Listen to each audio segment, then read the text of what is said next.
Vamos a seguir con el estudio. Hemos estado enseñando durante más de un mes sobre la doctrina de Jesucristo y el propósito es que usted conozca más a Jesucristo, porque creemos que entre más conozca usted a Jesucristo, mejor va a ser su relación con Él. Ese es mi pensar. Ese es mi pensar. Pero quisiera preguntarle, ¿quién es Jesucristo para usted? ¿Quién es Jesucristo de una manera muy personal para usted? ¿Quién es Jesucristo? Hemos estado enseñando su doctrina, sus atributos, su preexistencia, enseñamos de sus nombres, enseñamos varios temas acerca de Jesucristo, su divinidad. Hemos estado enseñando a la luz del libro de los Hebreos la superioridad de Jesucristo, pero de manera personal, ¿quién es Jesucristo para usted? Esa es una pregunta que todo el tiempo lo deberíamos de hacer nosotros. ¿Quién es Jesucristo en mi vida? ¿Qué lugar ocupa Jesucristo en mi vida? Porque dependiendo de lo que Él represente en nuestra vida, así va a ocupar un lugar en nuestra vida. Si por ejemplo lo tenemos como un ícono religioso, entonces Jesucristo va a ser nuestro ícono religioso. Si lo tenemos como un amigo, obviamente, como decía el himno, Jesucristo va a ser nuestro amigo y vamos a estar con Él en una constante búsqueda en nuestros momentos más difíciles. Como amigo lo vamos a tener ahí. Hay otras personas que tienen a Jesucristo como el mago de la lámpara, que lo frotan solo cuando tienen alguna necesidad, ¿verdad? Para que les haga algún favor. Y así pues Jesucristo es como el Santa Claus para ellos, o es su benefactor. Y solo lo invocan como cuando en el Chapulín las personas tenían algún problema y decían, ¿y ahora quién puede ayudarnos? Y salía el Chapulín a socorrerlo. Así tienen muchos a Jesucristo. Otros quizás lo puedan tener de una manera tal vez más personal, ligada más personal, porque lo leen en su Biblia, oran a Él, pero en lo íntimo de su vida espiritual no existe ninguna conexión, o quizás solo hay una poca conexión con la persona de Jesucristo. Porque le hablo de esto, hemos estado hablando de Jesucristo, la doctrina de Jesucristo, con el propósito que usted se interese por Jesucristo. Pero usted no puede interesarse por Jesucristo mientras no le conozca. Y aunque le conozca, si para usted no es nadie relevante, tampoco va a pasar mucho. Va a adquirir mucha información acerca de ese personaje, pero para usted no va a causar ninguna impresión. Es como los personajes que tenemos en la historia. Andrés Castro, Rubén Darío, el maestro de los próceres de la libertad, otros de la 100 de San Jacinto, tenemos a Sandino, a Carlos Fonseca. Hay muchos que los conocen a ellos y saben de ellos, pero ni les va ni les viene. Aprendieron de ellos a través de la historia en el colegio, de una manera secular. Se interesaron en el momento porque necesitaban conocer tal vez la biografía, porque tenían que entregar un cuestionario, algún trabajo, algún ensayo, pero no porque les haya impactado algo. Supieron de William Walker, pero aquí entre ni se acuerdan quién es, porque cuando les preguntan en la televisión, dicen que es el que mató de una pedrada. Y así salen. Ahora la pregunta es, ¿de esa manera usted conoce a Jesucristo, a los apóstoles? Por ejemplo, ¿cuánto se ha interesado usted en conocer la historia de los apóstoles? Porque muchos se interesan en algún personaje, en una figura popular, en una figura pública o en una figura del deporte, y conocen hasta la vida y milagros, los conocen mejor que su mamá. ¿Sí? Conocen cuántos balones de oro ha ganado, cuántas copas, cuántos goles ha echado, cuánta falta, todos conocen. Les pregunto, ¿cuánto conocen de los apóstoles de Jesucristo? Al menos saben los nombres. ¿Cuál fue el ministerio de ellos después del cierre del canon, que ya no se menciona después del libro de los Hechos? Y el libro de los Hechos pues no fue escrito muy remotamente. Pasaron muchos años después. ¿Qué sabemos acerca de los apóstoles? ¿Dónde murieron? ¿Cómo murieron? ¿Cuál fue su ministerio? De esa manera es que nosotros podemos demostrar si realmente nos interesa Jesucristo. Por ejemplo, en otras religiones, en otras deidades, usted vaya a hablarle mal a un islámico o vaya a Arabia Saudita y usted, que no es musulmán, pronuncia el nombre de Mahoma de manera irreverente, no lo ha terminado de pronunciar cuando ya lo han decapitado. En la actualidad, usted se baja en el aeropuerto de Dubái y puede preguntar, ¿quién es Mahoma aquí? Usted no ha terminado de decir quién es Mahoma cuando su cabeza está rodando en el suelo. Porque para los islámicos Mahoma es una figura muy importante, de mucha estima, de mucho aprecio. ¿Quién es Jesucristo para usted? ¿Quién es Jesucristo para usted? Vamos a ver eso a través de esta clase, en el sentido de que Jesucristo es superior a Moisés. Ese es el tema. Jesucristo superior a Moisés. Hebreos capítulo 3.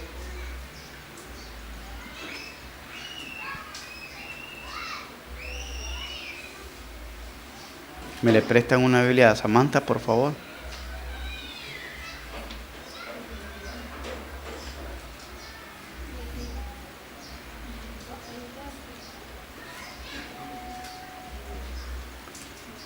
¿Lo tenemos, hermanos?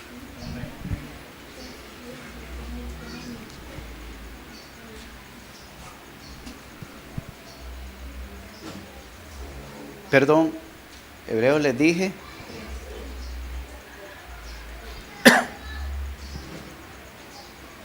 Ahí es.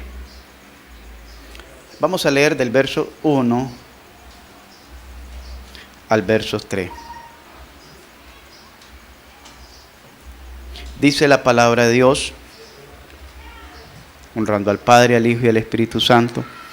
Por tanto, hermanos santos, participantes del llamamiento celestial, considerad al apóstol y sumo sacerdote de nuestra profesión, Cristo Jesús, el cual es fiel al que le constituyó, como también lo fue Moisés en toda la casa de Dios.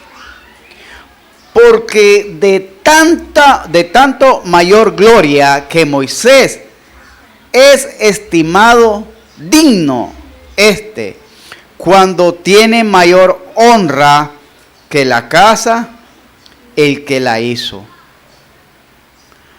Padre, te damos gracias, rogando siempre, Dios, de tu misericordia, de tu bendición, de tu sabiduría, de tu entendimiento, Dios. Queremos, mi Dios, ser enseñados por ti. Queremos, Dios, aprender más de ti. Y queremos, Dios, tener un corazón dispuesto para amarte, para honrarte, para servirte. Por Cristo Jesús, ayúdanos, Señor. Y para gloria tuya te lo pido. Amén. Miren bien, hermanos. Aquí esta carta es un poco, pudiéramos decir, se pudiese entender, para aclaración a algunos, que está escrita a un segmento de la iglesia que estaba compuesta por judíos. por eso le llaman carta a los hebreos. Pero dentro de ese pueblo no todos eran nacidos de nuevo, no todos eran cristianos, sino que había muchos que habían simpatizado con la fe, habían simpatizado con el cumplimiento profético mesiánico que desde Moisés se había prometido, y Dios dará a otro profeta, dijo Moisés, al cual oiréis. Entonces a ellos ya como que muchos judíos les había gustado la idea de que el Mesías venía. Pero óigase bien, ¿por qué era que les gustaba que el Mesías venía? No era que les gustaba porque, bueno, vamos a llevar una vida piadosa, vamos a comenzar a caminar en santidad, o vamos a comenzar a vivir una nueva experiencia espiritual con Dios, sino que a ellos les gustaba la idea porque el Mesías que ellos esperan es un redentor no espiritual, sino era un redentor político, como Jesucristo en su segunda venida, que los venía a liberar del yugo de la esclavitud o estar subyugados bajo el imperio romano, y que venía a conquistar y que les venía a dar las naciones por heredad, donde ellos iban a ser la raza suprema, ellos iban a ser la supremacía. Entonces ya les gustaba la idea de que Jesús era el Mesías. Pero cuando llegan a un punto y se dan cuenta de que este Mesías tenía que venir primero como un siervo sufriente antes de venir como un rey victorioso, entonces eso ya no les pareció.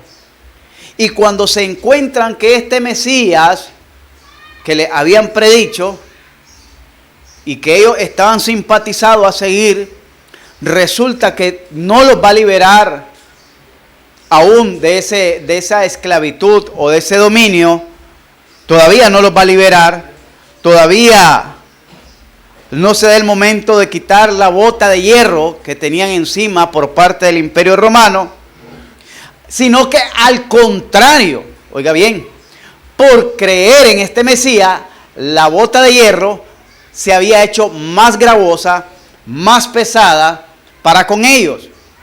Es decir, entre tanto ellos eran judíos y seguían su religión y sus creencias, los romanos pues estaban subyugados, eran tributarios, vivían de una manera oprimidos, pero tenían ciertas libertades.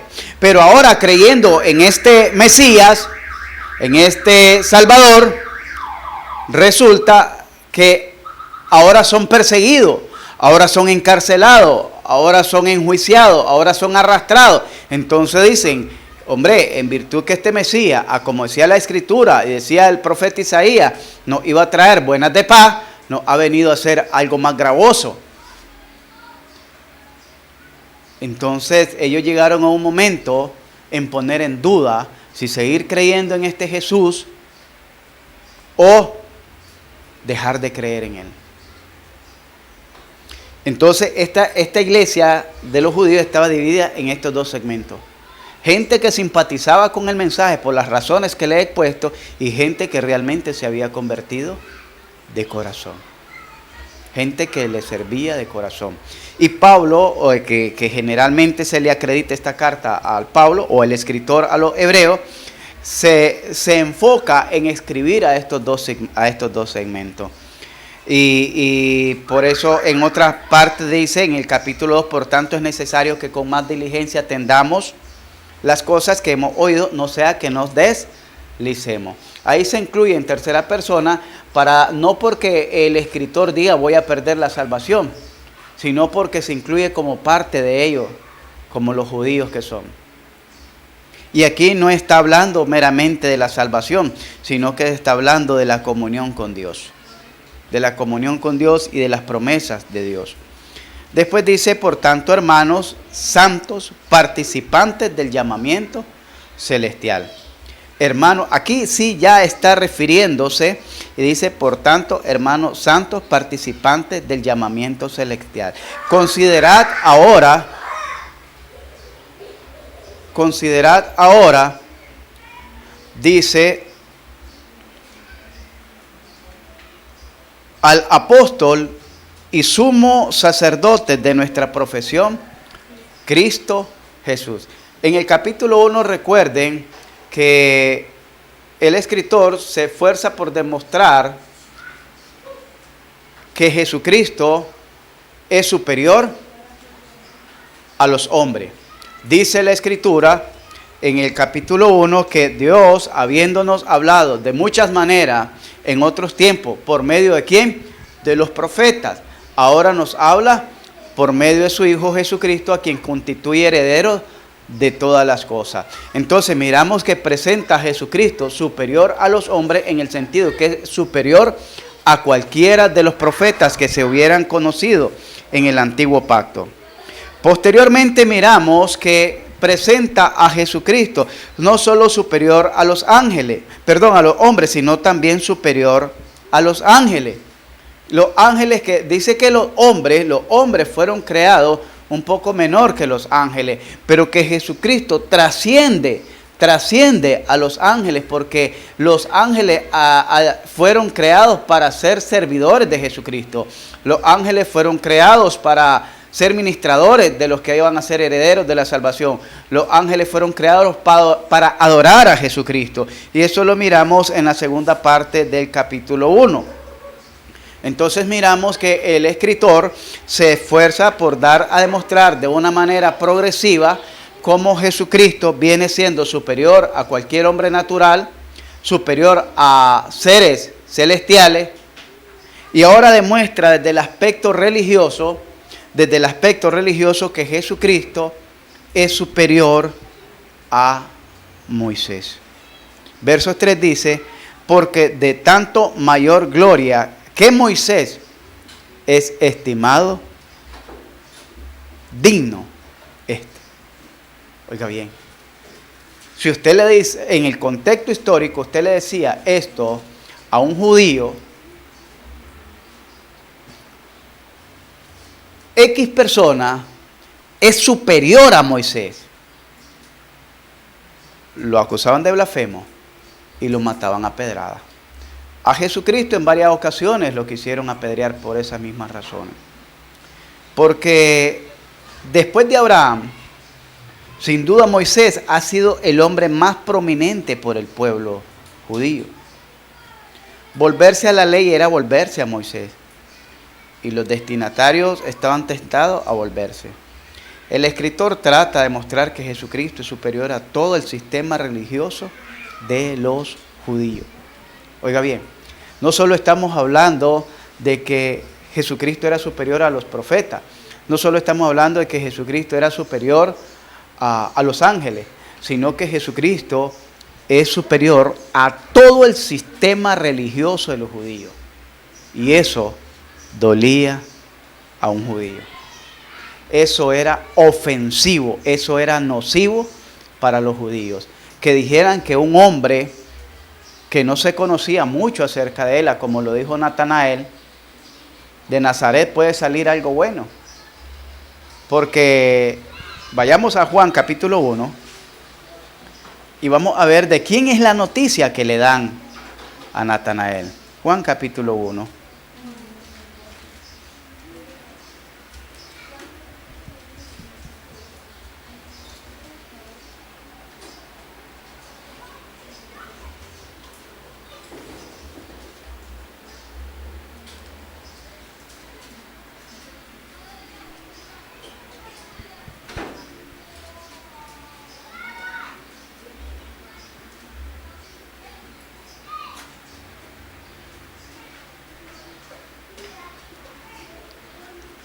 Dice en el versos 45. Felipe halló a Natanael y le dijo, hemos hallado a aquel de quien escribió Moisés en la ley, así como los profetas, a Jesús, el hijo de José de Nazaret. Natanael le dijo, ¿de Nazaret puede salir algo bueno? Le dijo Felipe, ven y ve. Cuando vio Jesús Cuando Jesús vio a Natanael que se le acercaba, dijo de él: he aquí un verdadero israelita en quien no hay engaño. Le dijo Natanael: ¿de dónde me conoces? Respondió Jesús y le dijo: antes de que Felipe te llamara, cuando estabas debajo de la higuera te vi. Respondió Natanael y dijo: Rabí, tú eres el Hijo de Dios, tú eres el Rey de Israel. Respondió Jesús y le dijo: porque te dije, te vi debajo de la higuera, ¿crees cosas mayores que estas? Verás. ¿Qué estamos viendo aquí? Felipe da testimonio, se encuentra Natanael, que Natanael es Bartolomé, uno de los apóstoles, y le dice: hemos encontrado al hombre de quien ha dado testimonio Moisés y los profetas. Pero le dijeron: ¿quién es ese hombre? Jesús de Nazaret. De Nazaret puede salir algo bueno, porque Nazaret era una provincia de campesinos y nunca había salido nada bueno, relevante de ahí, ningún profeta.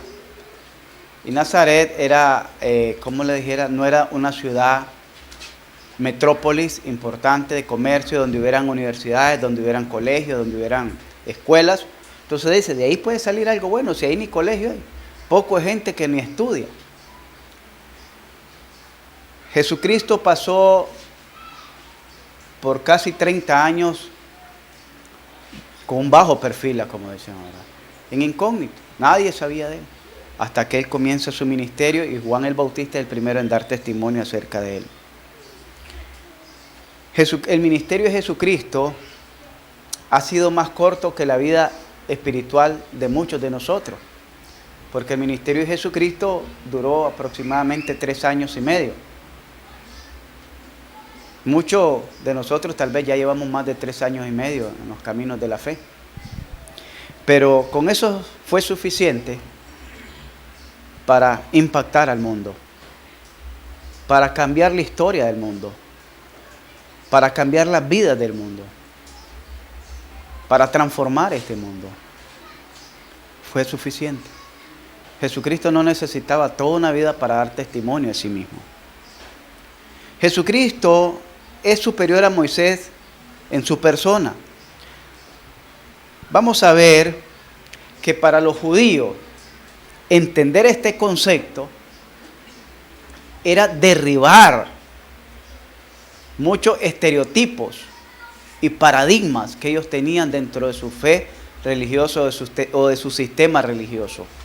Su sistema de creencia era derribar muchos paradigmas, que eso lo podemos encontrar en el libro de Colosenses, en la carta a los Colosenses, por el apóstol Pablo, el capítulo, más creo en el capítulo 2, cuando dice Pablo: nadie os juzgue en comida o bebida, día de reposo, día de luna nueva. Todas esas cosas, dice, tienen a la verdad cierta reputación, pero contra los apetitos de la carne no tienen ningún valor. ¿Por qué? Porque decir que Jesucristo es superior a Moisés es apartar todo un sistema de creencia de miles de años. Oiga bien, hacer a un lado un sistema de creencias de miles de años. Ya no necesitamos circuncidarnos, pero si la circuncisión fue como señal del pacto.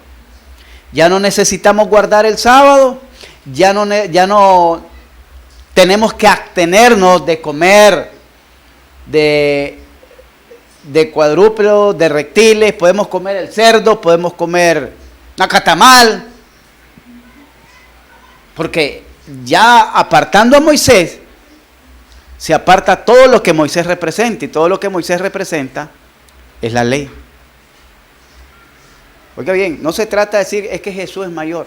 En nuestro contexto, por nuestro sistema de información cultural que tenemos, no es fácil ahora decir a nosotros eso. Pero en la actualidad, para un judío, no le es fácil. Es una blasfemia, es una ofensa, porque tiene que derribar todas las creencias en que se apoyaron, en que nacieron, vivieron todos sus ancestros. Y quiere decir, todo eso que ellos vivieron y todo lo que han sufrido, ¿De qué sirvió? No sirvió de nada. ¿Por qué? Porque ahora Moisés ya no pinta nada aquí. Lo que enseñó Moisés ya no tiene validez. Lo que enseñó Moisés ya no tiene lugar ni asedero. Entonces, hermanos, miremos que Jesucristo es superior en su persona. Vamos a capítulo 3, versos 1 y 2. Dice en el verso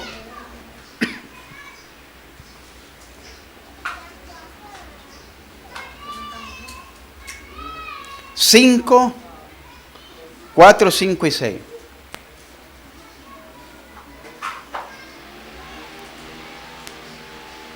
Está bueno. Déjelo ahí, no importa.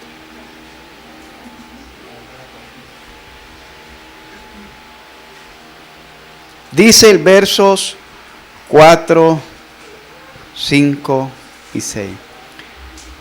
Porque toda la casa es hecha por alguno, pero el que hizo todas las cosas es Dios.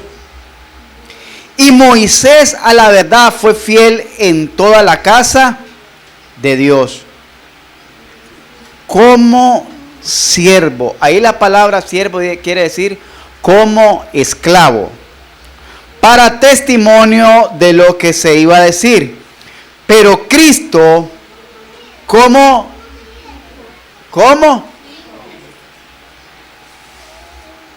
Sobre su casa, la cual casa somos nosotros, si retenemos firme hasta el fin la confianza y el gloriarnos en la esperanza. ¿Cómo pone el escritor aquí a Moisés? Como esclavo. Como esclavo. ¿Quién tiene mayor autoridad, relevancia, en un sentido de importancia en la casa? ¿El dueño o el que le trabaja al dueño? El dueño. Y eso es lo que está poniendo aquí en relación a lo que es el pueblo de Dios.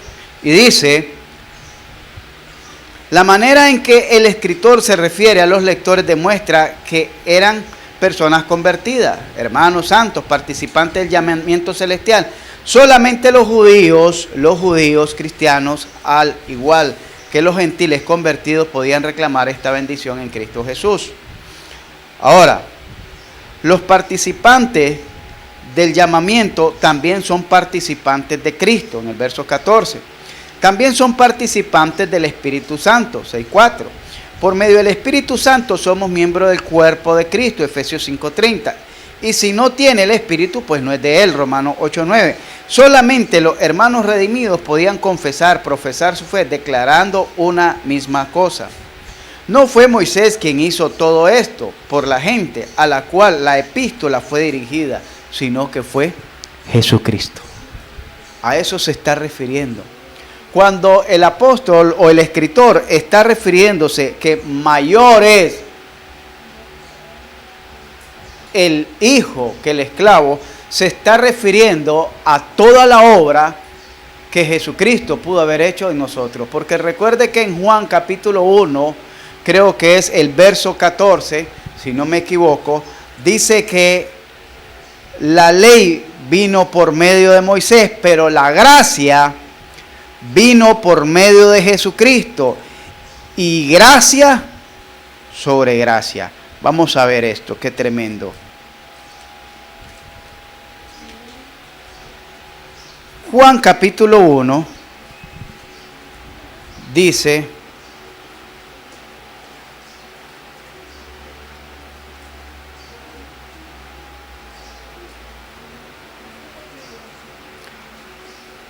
verso 16, porque de su plenitud tomamos todo, y gracia sobre gracia.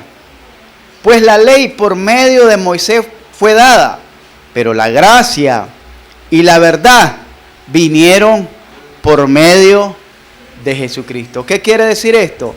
Que Moisés no fue el dador de la gracia. Moisés no fue el que trajo la gracia. Moisés no fue el que trajo la verdad en el sentido de de lo absoluto de Dios, de dar a revelar todo lo que era la profecía. Más bien con Moisés quedaron ciertas profecías que no fueron muy claras. Muchas profecías que no fueron muy claras, sino que se vinieron aclarando ya con el cumplimiento de la venida de nuestro Señor Jesucristo. Por eso siempre se refería a Moisés y los profetas. Moisés no fue el que hizo todo esto de redimir a un pueblo. Recordemos que a Moisés, igual que en los tiempos de Jesús, Moisés no fue querido por su pueblo, sino que fue hasta en los tiempos de Jesús que vino retomando valor lo que es los escritos de Moisés y los profetas. Porque todavía en el tiempo del cautiverio, ¿por qué pasaron 70 años cautivo Israel bajo el dominio de los babilónicos? Representando cada uno de los sábados que habían violado los reyes de Israel. Es decir, que en el periodo de los reyes no guardaban el domingo de reposo, que se considera que era el año sabático. El año sabático, que era dejar reposar la tierra para los pobres. El 7º año y el 8º año volvían hasta el 8º año comenzaban a sembrar para levantar cosecha hasta en el año 9. Eso no lo respetaron. Y como no lo respetaron, por eso tuvieron cautivos 70 años. Un año por cada año sabático que habían violado. Quiere decir que en el tiempo de los reyes tampoco respetaban la ley de Moisés. Tampoco la respetaban. Valía más la palabra de los profetas que la palabra de los sacerdotes. Es hasta después que se da la restauración del pueblo de Israel y ya aterrizando después en los tiempos de Jesús, es que nosotros miramos a través de los convenios que tuvieron con los macabeos, los romanos, es que se les permite tener un poco más de reposo al pueblo de Israel, y entonces ellos reavivan la ley con los famosos 70, que eran los sacerdotes, los separados, o los fariseos, llamados fariseos, que vienen de ahí de los macabeos, originarios de ahí. Entonces ellos avivan esa tradición, avivan la ley, avivan la cultura, pero es hasta en los tiempos de Jesús. ¿Por qué decimos esto? Porque Moisés en sus tiempos, no crean que era venerado por el pueblo, al contrario, era maldecido por el pueblo. ¿Cuántas veces el pueblo renegó contra Moisés? ¿Cuántas veces el mismo pueblo de Israel quiso apedrear a Moisés cuando no encontraban pan en el desierto?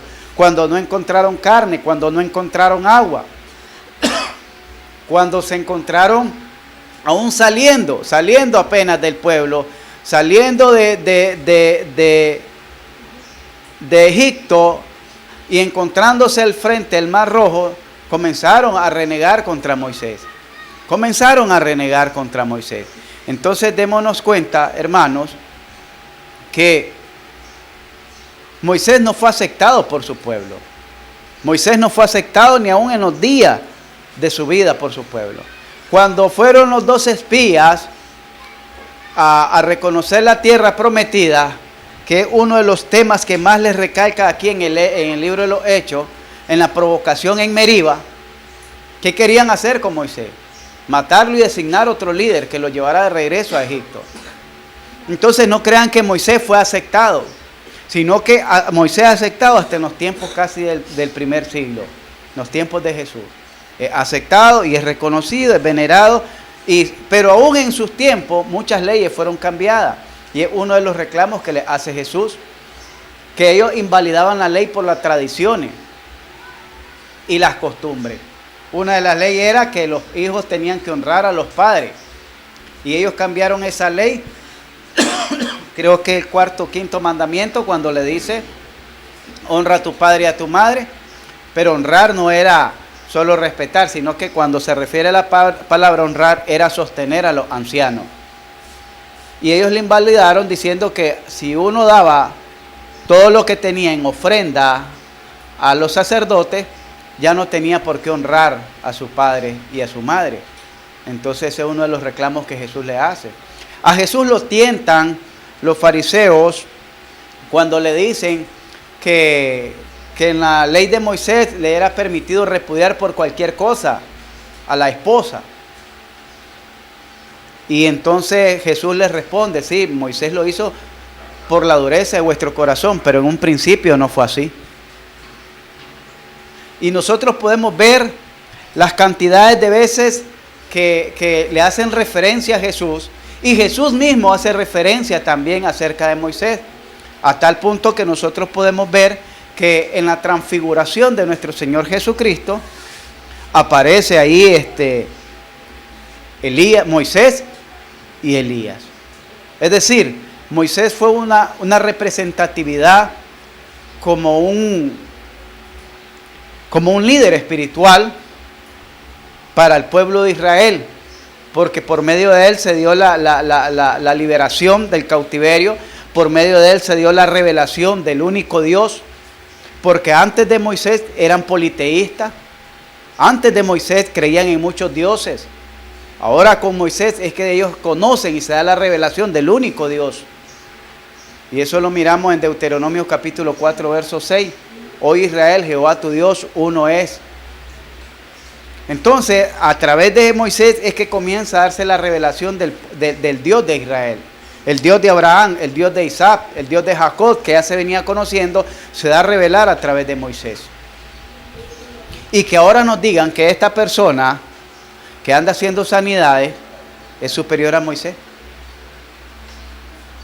No encaja en la lógica de los judíos. Y es por eso que querían matar a Jesús. Y yo le aseguro que si nosotros hubiéramos estado ahí, le ayudamos a levantar las piedras para que lo apedrearan. Muchos de nosotros hubieran dicho, allá se metió, allá se escondió, vayan a agarrarlo a pedrada allá. ¿Sí? Pero miramos, hermanos, que Cristo, Jesús, es superior a Moisés en su persona, en sus hechos, en sus obras. Moisés era solo un hombre llamado a ser profeta y líder. Jesucristo es declarado Hijo de Dios y enviado para salvar al mundo. Salvar al mundo. De Moisés no se dijo lo que se dice de Jesús en San Juan 3:16. De tal manera amó Dios al mundo, que ha dado a su siervo Moisés. Así dice. Al contrario, si nosotros nos vamos a San Juan capítulo 3, versos 14 y 15, miramos la referencia que hace Jesús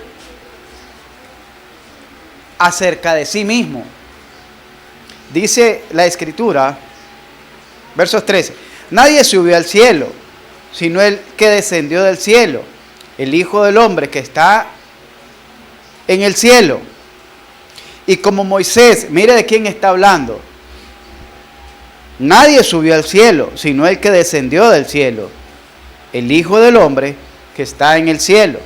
Y como Moisés levantó la serpiente en el desierto, así es necesario que del Hijo del Hombre sea levantado. Está hablando, ¿de cuál Hijo del Hombre? Del que está en el cielo. Para que todo aquel que en él crea, no en Moisés, sino en el Hijo del Hombre que está en el cielo y que va a ser levantado, no se pierda, mas tenga vida eterna. No por medio de Moisés, sino por el Hijo del Hombre que está en el cielo, que nadie ha subido al cielo, sino el que descendió del cielo, y que está sentado en el cielo, a la diestra de Dios, y que va a ser alzado como Moisés alzó la serpiente.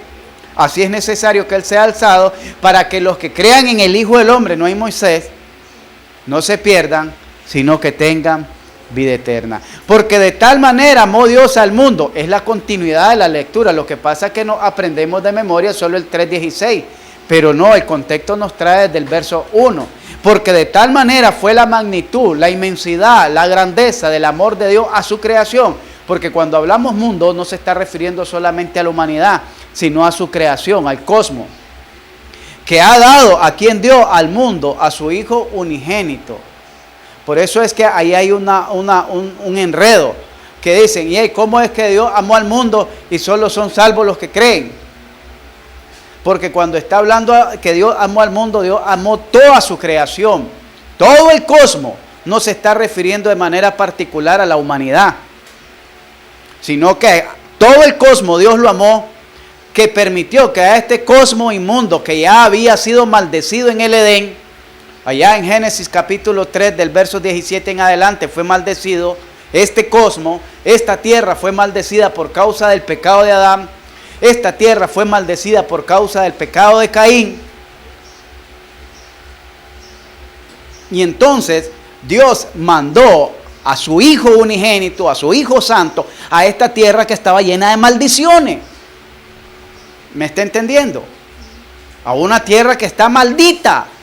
Pero Dios la ama porque da a su Hijo a que venga a poner sus santos pies en esta tierra de podredumbre.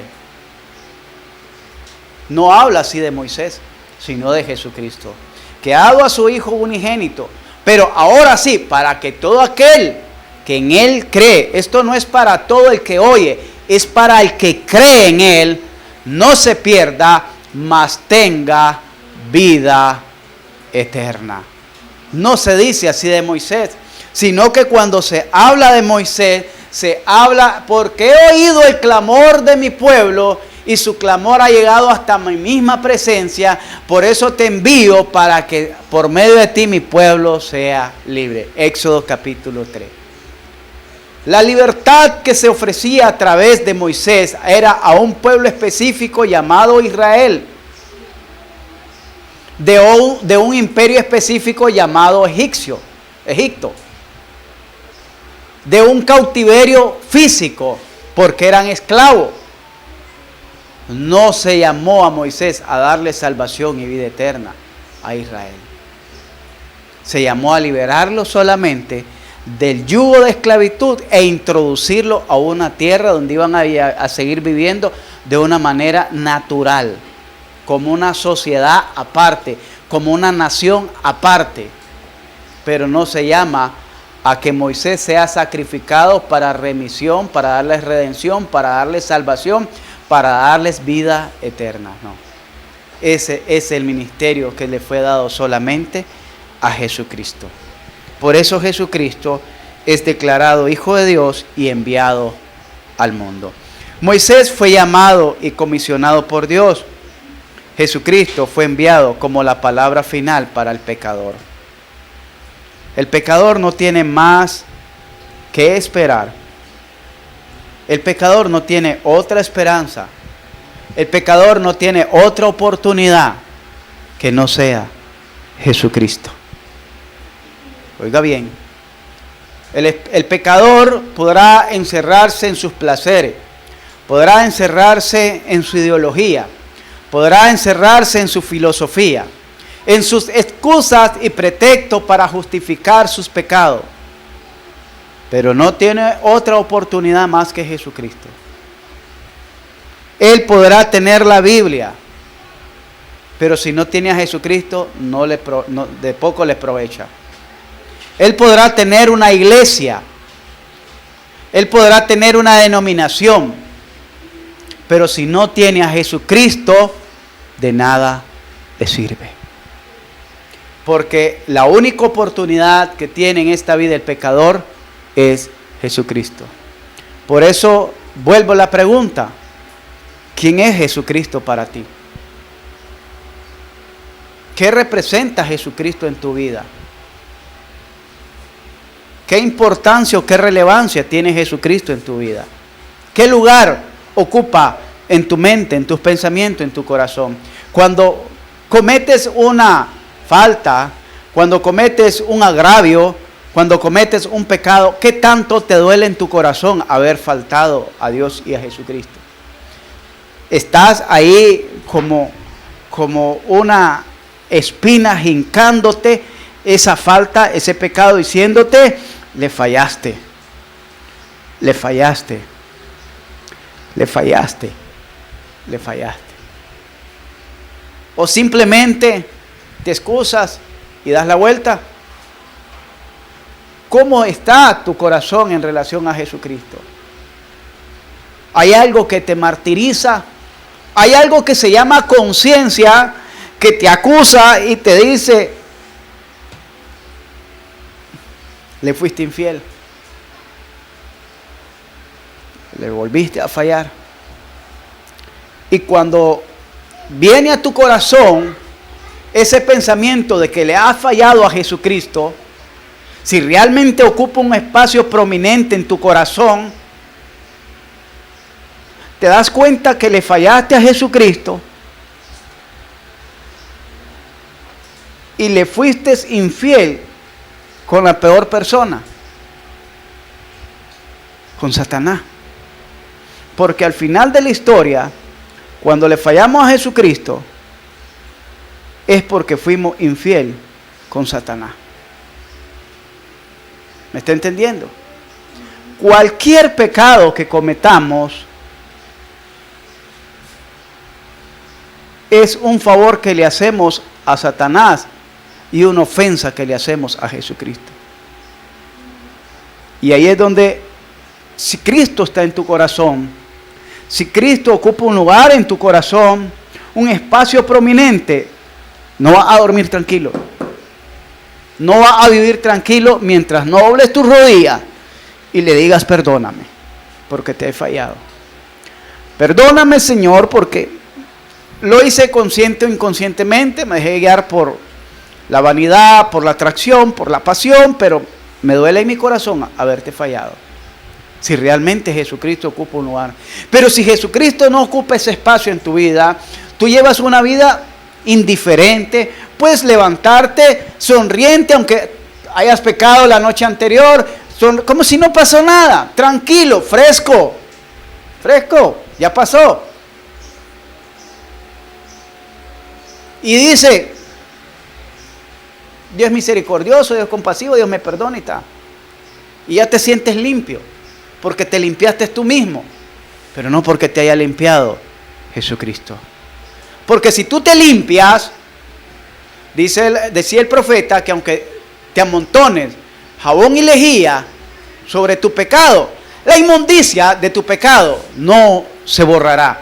¿Qué quiere decir eso? Tú te puedes limpiar y te sientes limpio a sí mismo, pero en el fondo de tu corazón, en el fondo de tu conciencia, ahí hay una carga, hay un pecado que tienes que traer a cuenta, porque ese pecado, esa carga y esa limpieza solo la puede hacer la sangre de Jesucristo. Si tus pecados fueren como la grana, como la nieve serán emblanquecidos. Si fueren rojos como el carmesí, vendrán a ser como blanca lana. Jesucristo es el único que puede limpiarte. Pero eso vas a entenderlo hasta que reconozcas quién es Jesucristo en tu vida. ¿Quién es Jesucristo en tu vida? ¿Quién es más importante? Aquí estamos viendo que para los israelitas, los judíos, lo más importante para ellos, ¿quién era? Moisés y los profetas. Para los islámicos, Mahoma. Para los budistas, Buda. Para los hindú, una vaca. ¿Y para ti qué es más importante? ¿Tu trabajo? ¿Tu vida personal? ¿Tus sentimientos? ¿Tus emociones? ¿Tus decisiones? ¿Tu yo personal o tu ego? ¿Qué es más importante? ¿Qué lugar ocupa Jesucristo en tu vida? Porque mientras no entiendas eso, tu vida no puede ser transformada. Tu vida no puede cambiar. Porque tienes que darte cuenta hasta dónde. Cuando tú entiendas y digas, bueno, Jesucristo, yo creía que para mí era mi Dios, pero ¿qué lugar ocupa? Bueno, ocupa el último asiento de la banca. Entonces ese Dios no puede hacer gran cosa en tu vida, porque ocupa el rincón. Por eso no he podido cambiar. Hoy compartía con una jovencita que me decía, estamos yendo a una iglesia y hacen culto los martes, los jueves. Oigan bien, hacen culto los martes, los jueves. Ayer tuvimos matutino. Hoy hasta fuimos a... Ayer tuvimos ayuno, hoy fuimos a matutino. Y yo solo le pregunté, eso nada nuevo me estás diciendo, porque en la iglesia nuestra también tenemos esos cultos. Es más, ya tuviste estudios bíblicos, Leo. Solo quiero que me responda eso, Leo. ¿Qué experiencia has adquirido en eso que has asistido a todas esas cosas maravillosas que vos sentís? ¿Has conocido mejor a Jesucristo? ¿Jesucristo ocupa un mejor lugar en tu vida? ¿Sientes que tu vida camina más cerca de Jesucristo? ¿Sientes que tu vida ha sido transformada por Dios? ¿Sientes que ahora vives para Dios? ¿O todavía sigues llevando la misma vida, nada más que estás descubriendo nuevos, le dije así, nuevas formas de religión, nuevas emociones, nuevas emociones? Pues sí, es que usted sabe, entonces no me estás diciendo nada. Oiga bien, la razón de la iglesia no es que usted se entretenga en cada culto. La razón de la iglesia es que usted sea edificado en cada culto. Y si su vida no está siendo edificada, déjeme decir que está perdiendo mucho el tiempo. Está perdiendo mucho el tiempo. La iglesia es la institución que Dios dejó aquí en la tierra, Jesucristo dejó aquí en la tierra para dar a conocer, dar a revelar a su Hijo. La iglesia está para dar a conocer a Jesucristo. La iglesia no está para entretener. A mí no me interesa entretener a nadie. La iglesia no está para hacerlo sentir a bien a nadie. No, no es para eso la iglesia. La iglesia está para ser edificada. Pero la iglesia está, su principal misión es dar a conocer a Jesucristo. ¿Qué fue lo que dijo Jesucristo? Por tanto, ir por todo el mundo y predicar. ¿Qué cosa? El Evangelio. ¿Qué es el Evangelio? Jesucristo.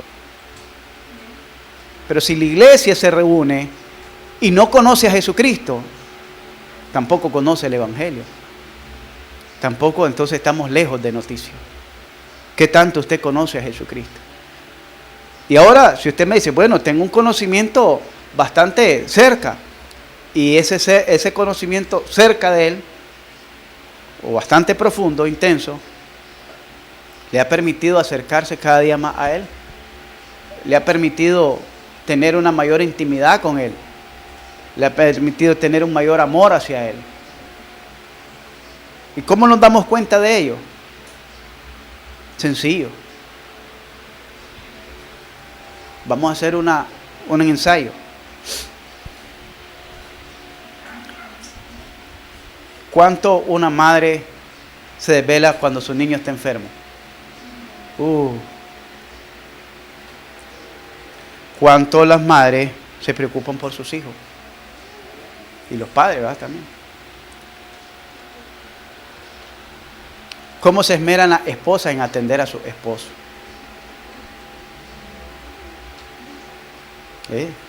Yo sé que se esmeran, que cuando llegan la comidita calientita y bonito ahí, aunque sea arroz y frijoles, pero están acomodaditos. Sí.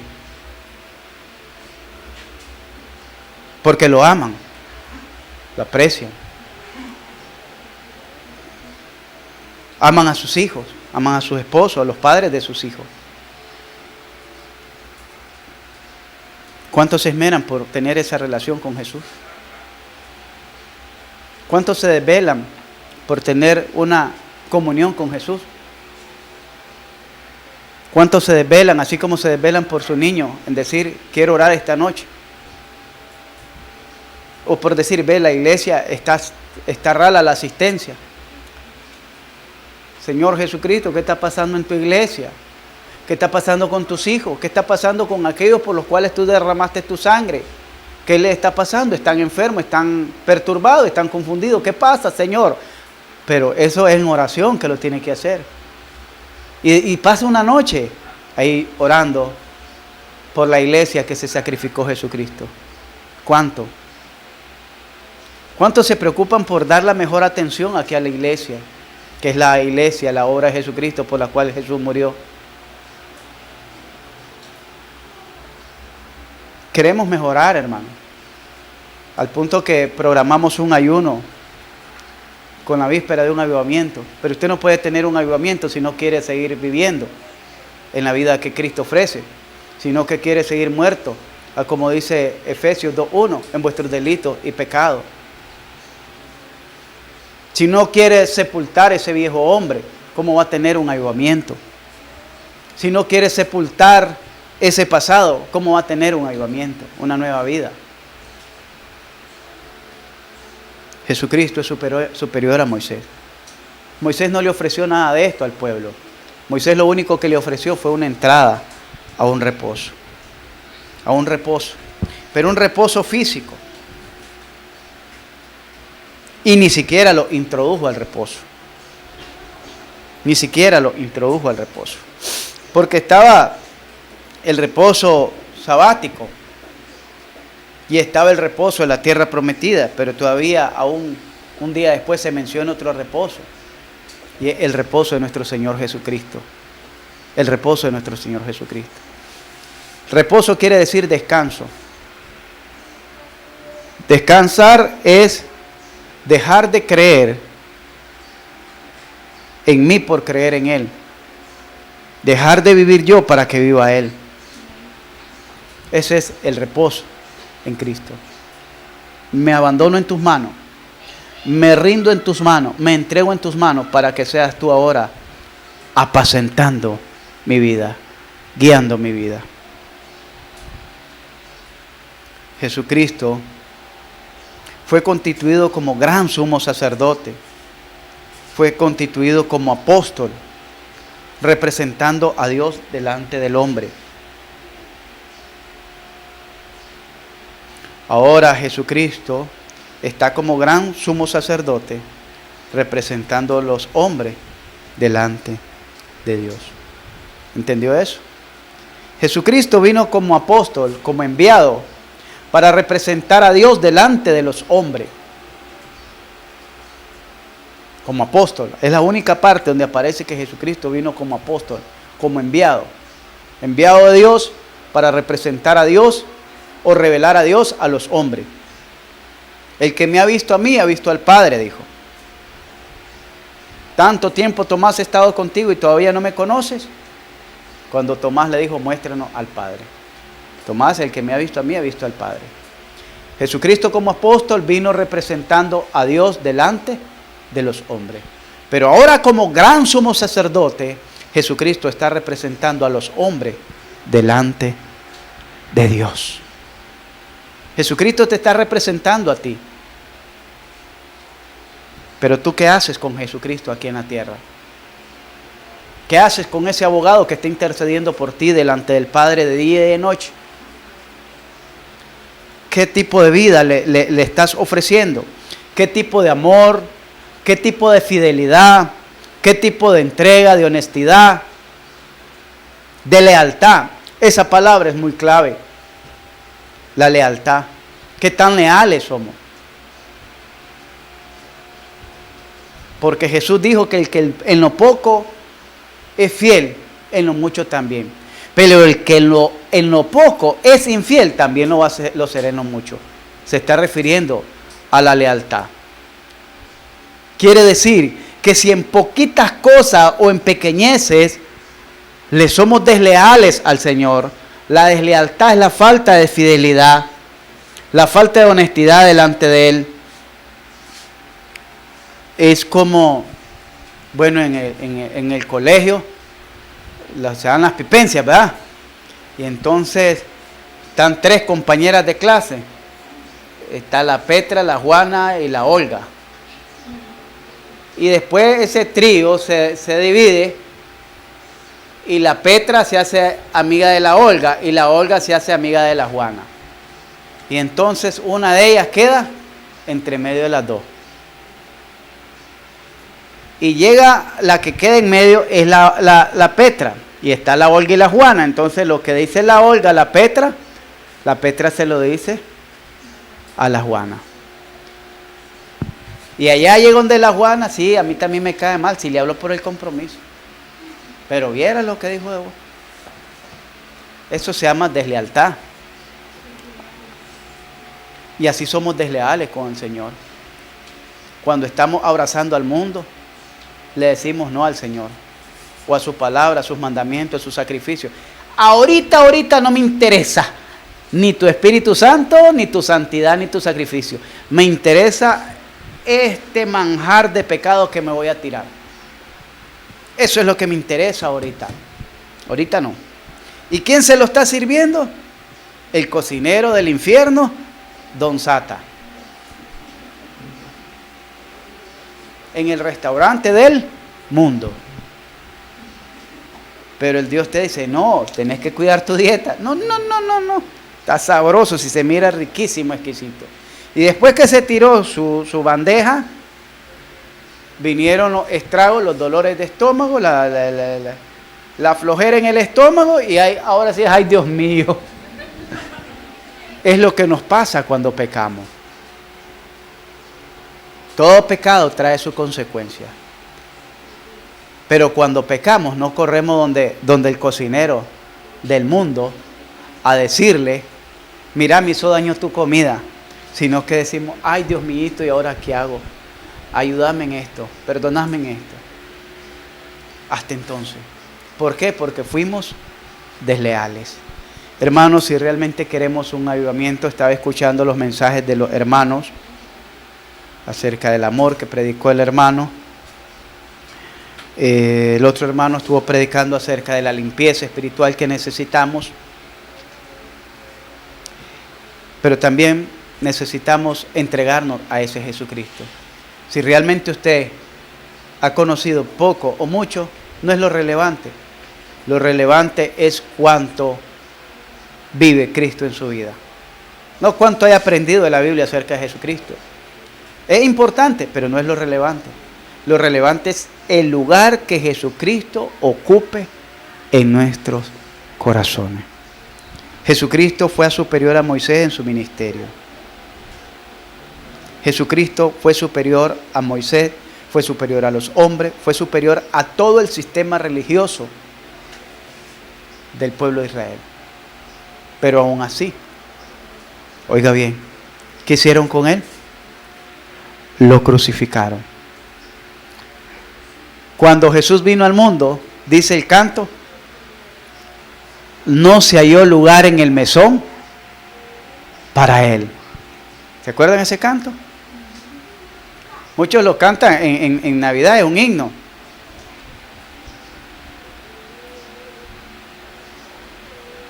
Hay otro que dice, mi vida es por ti, mi sangre derramé, y ¿qué das tú por ti? Por mí. Pero de ese me llama la atención ese que dice que cuando Jesús vino al mundo, mire que el mismo mundo no le interesó Jesús. ¿A dónde fue a nacer Jesús? ¿Ah? En un establo.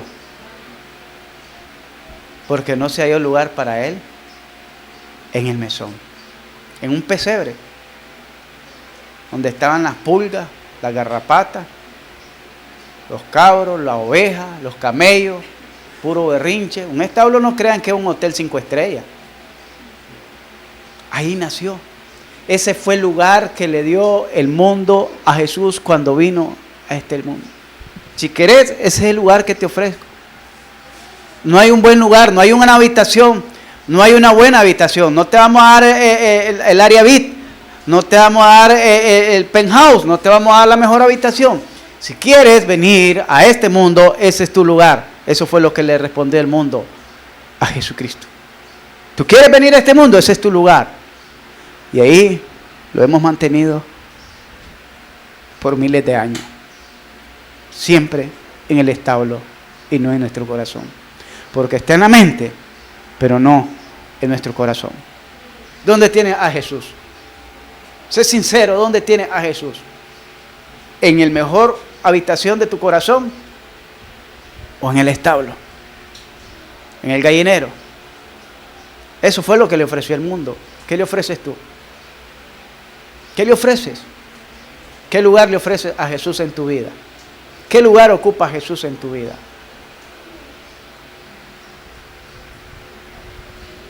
Pongámonos en pie, vamos a orar. Te voy a dar un minuto para que platiques con tu Salvador, con tu Señor, y te examines delante de Él, y te preguntes en el en lo íntimo de tu corazón, ¿qué lugar ocupas en mi vida realmente? ¿Qué tan importante eres para mí? ¿Qué tan importante es? ¿Le amas de todo corazón? ¿Dejas cualquier cosa por causa de Jesucristo? ¿Rompes cualquier compromiso por causa de Jesucristo? ¿Renuncias a cualquier estilo de vida por causa de Jesucristo? ¿Qué lugar ocupa Jesucristo ahí en tu vida? ¿Le has dado la mejor habitación?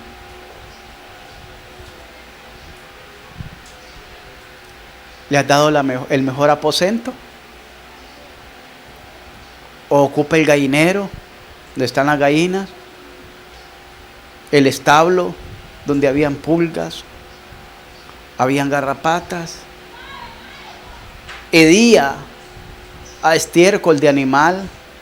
¿Hedía al orín de muchos animales? Ese lugar le ofreció el mundo. ¿Qué le ofreces tú? Pregúntate, ¿qué lugar le ofreces tú en esta hora al Señor? ¿Vas a seguir llevando esa manera de vivir indiferente? ¿Vas a seguir llevando esa vida con rebeldía, con indiferencia, apática al llamado del Señor, apático a la obra del Señor, apático a la causa de Jesucristo? ¿Qué lugar le ofreces en esta noche al Señor en tu vida? ¿Qué lugar le ofreces?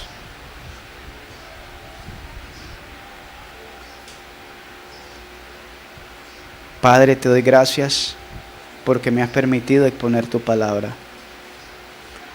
Gracias, Señor, por la presencia de cada uno de mis hermanos y hermanas en esta noche. Por los jóvenes, por los niños. Gracias por Samantha. Gracias por todo lo que nos permitiste hacer. Ruego, Dios, que esta palabra no vuelva a ti vacía, sino que tú despiertes en el corazón de cada uno de mis hermanos esa necesidad, ese amor, ese fervor, esa entrega total sin reservas, y que algunos que tal vez te amamos en algún momento y por los afanes de la vida y los trajines de la vida y las costumbres, hemos opacado ese amor. Tu palabra nos dice: vuelve a tu primer amor y haz tu primera obra. Si en un tiempo tú amabas fervorosamente al Señor y su obra y lo has dejado de hacer, vuelve a hacerlo. El Señor dice: vuélvete a tu primer amor. Y la manera de volverte es: y haz las primeras obras. Vuelve a hacer esas primeras obras. Medite en su palabra. Búscale en oración. Búscale en adoración.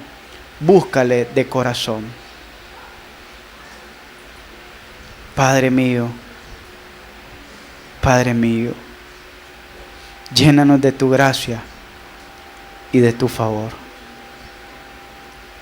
Porque queremos amarte, queremos servirte, pero tal vez no sabemos cómo hacerlo. Hoy has hablado a nuestros corazones. Permite que podamos interiorizar esta palabra en nuestra vida, para gloria tuya, por Cristo Jesús. Amén.